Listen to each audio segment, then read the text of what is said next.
If you need to install Apache NetBeans IDE on your computer, this video will show you exactly how to download and install Apache NetBeans 30 on a Windows PC.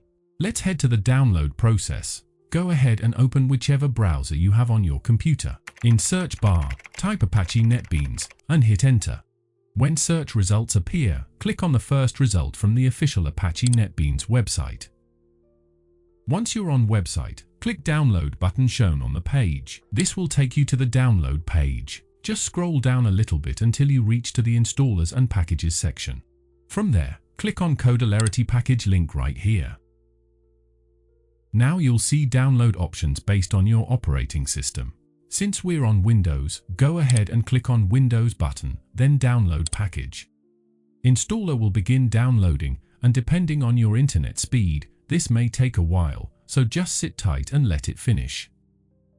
Once download is complete, open your Downloads folder and locate the installer file. Then, double-click on Installer to launch the installation wizard.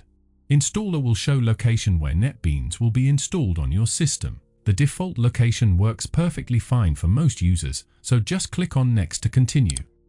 If you want a NetBeans shortcut icon to be added to your desktop during installation, keep this option checked, then click Next.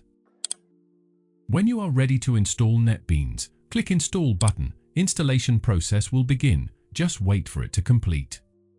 When installation is complete, an Apache NetBeans shortcut will be added to your desktop. If you'd like to launch NetBeans immediately, keep this option checked, then click Finish to close the installer. The first time you open NetBeans, it may take a few moments to initialize and configure development environment.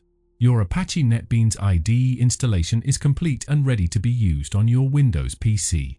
I hope this tutorial helped you to download and install Apache NetBeans IDE successfully. Thank you so much for watching, and have a wonderful day.